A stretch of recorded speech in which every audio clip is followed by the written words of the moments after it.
What's up, guys? It's Demented Caliber here with my girlfriend Taro Storm, fiance, the love of my life, with her cat Ayla, the schizophrenic weirdo. But She's we're watching. I have her watching an aquarium. ah, so we're gonna actually come and talk about weapons, and yeah, it's a controversial topic. It's gonna be about what is a weapon, what could be considered a weapon, and what's a tool.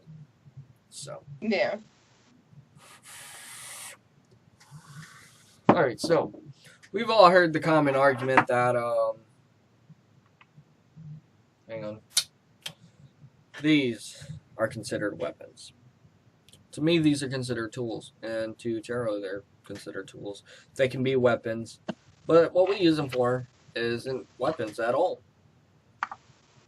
I use these to open packages and whatnot. I can't wait till Monday because I'm supposed to have a package coming in from Texas from this little one that she had ordered me. So we'll do a video on that. But yeah, I use my knives as tools. I don't necessarily carry them for defense. I mean, the added protection is there, but I mean, if somebody has a gun, they're going to kill me either way. Yeah. Never bring a gun to a knife to a gunfight. Not a good idea. Okay, so it's really easy to make the argument that knives are tools because they are. You use them far more to do stuff than you do to ever harm somebody. Would a gun is considered a weapon, correct? Correct. Okay. I just thought I'd clarify that because my little Canadian ass only knows about hunting rifles. Yeah. Which, I mean, you don't have to necessarily take a look at a handgun. You can take a look at a hunting rifle as well. It's still considered a weapon. Yeah, because you're using it to kill an animal. Yeah. But continue on with what you were saying. That was my question. I wanted to know the answer. Yeah. Well, yeah. You know, same. I look the same way. I look at guns as knives. In my experience, obviously, self-defense weapon for my mom because she works armed security. Mm-hmm. But I do somewhat see guns as tools. Ayla, here you go. You talk. All right. And the reason I say that I see guns as tools is because, yes, it has the potential of killing somebody. Now, whether you use it for that or not is really up to you.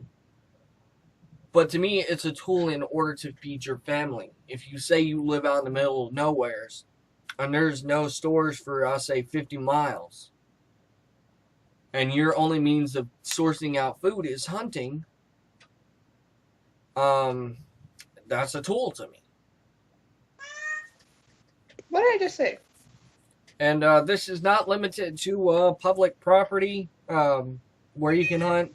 This is only I'm only focusing on private property that you actually own out in the backwoods or something like that. So, yeah. But honestly, a weapon has a various classification. You have sharp weapons, you have blunt weapons, you have firearms, which are considered weapons. And you even have stun weapons, so a stun gun, pepper spray. You have some beanbag rounds for shotguns, some rubber rounds for shotguns, the little rubber balls that they shoot at you, which I heard hurts like hell. But in the classification of stun weapons, you have something like this. Now this looks like an ordinary little torch.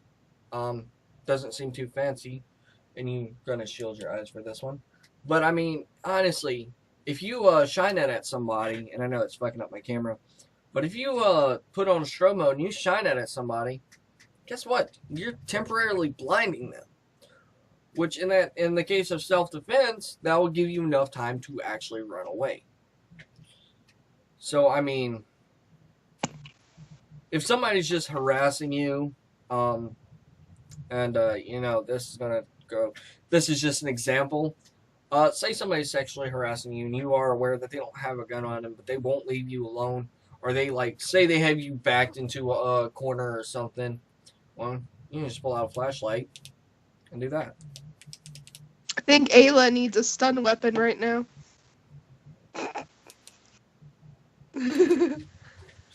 But I need to stop doing that before I give my viewers headaches. But yeah. I mean these work good for what they are. The main reason they put flash to strobe mode in here is not necessarily as a stun weapon, but more or less an SOS signal. Yeah. But you know, me and my grandfather actually got to talking because when I actually, give me a second to get it. When I this obviously isn't mine. You know, mine's upstairs. Well, I was playing around with this flashlight because he gave me the first one he got.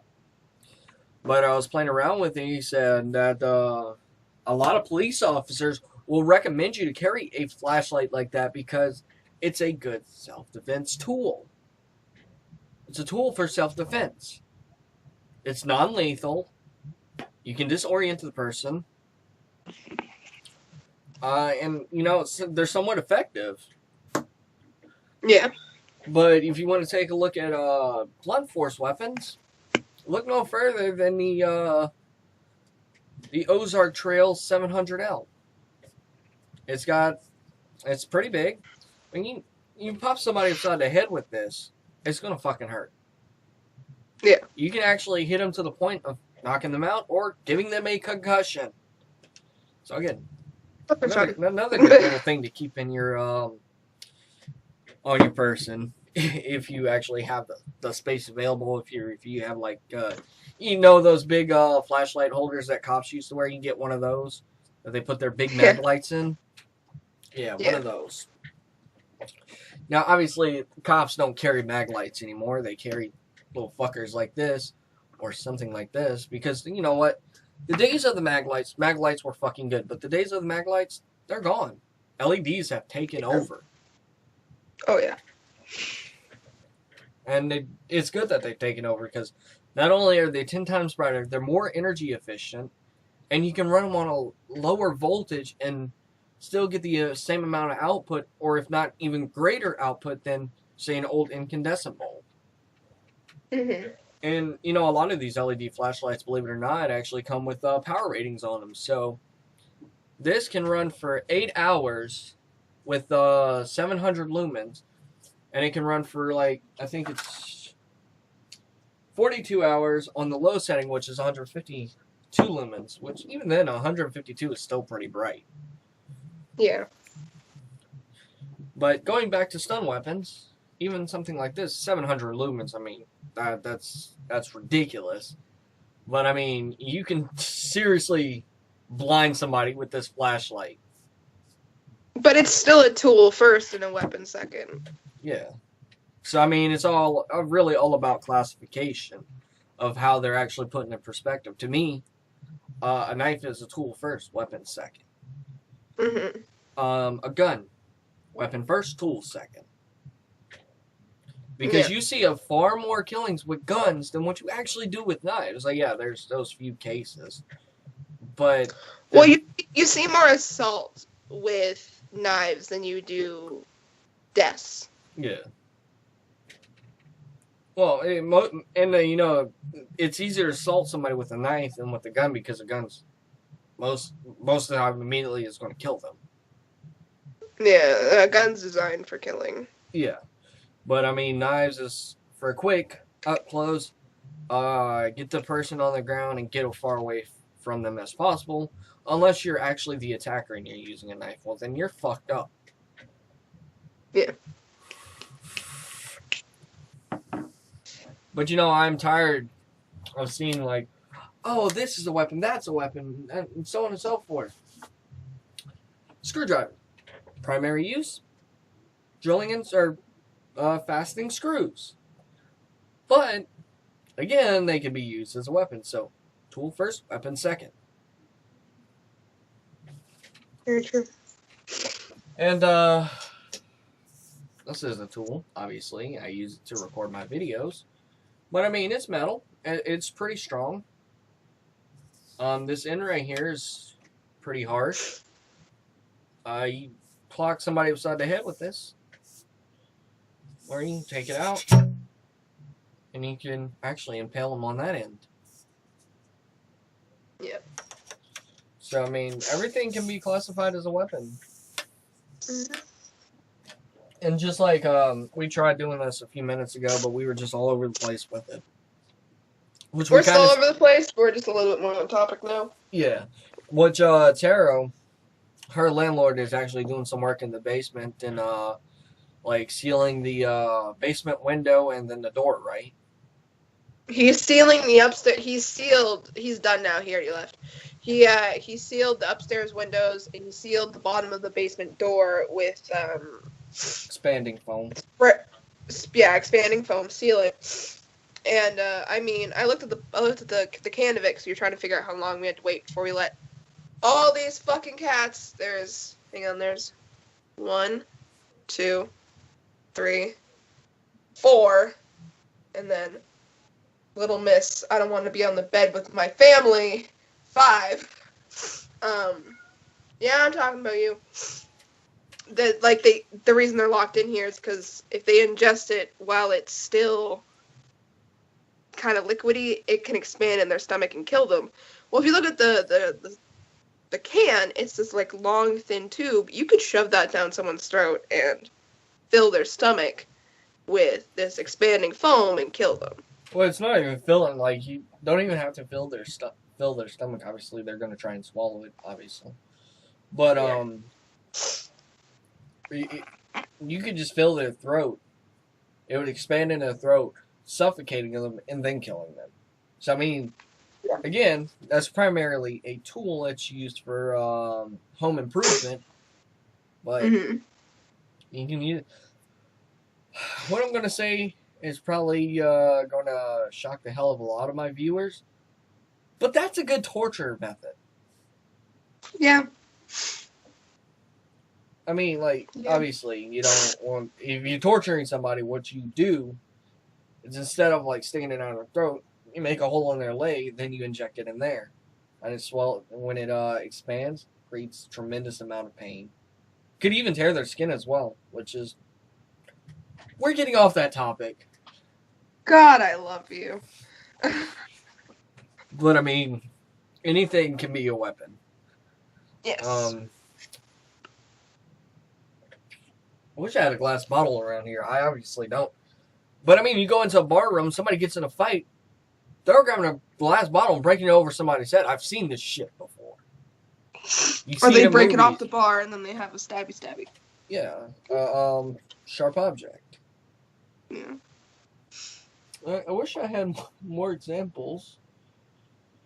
Now knives that are actually considered weapons. Boot dagger. Any type of fighting knife. The karambit was actually, believe it or not, an original tool, but it was adapted into martial arts. Yeah. Because of the hawkbill blade. Mm-hmm. And because it was so good for slashing, made an awesome ass war weapon. Yeah. I actually have a karambit. Most of my knives are upstairs, hanging on my wall.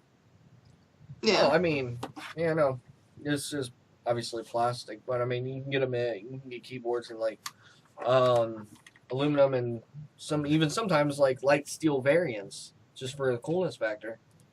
But I've even seen people use these, break these over somebody's head. Like anything as a weapon, you can choke someone with a phone charger. Yeah.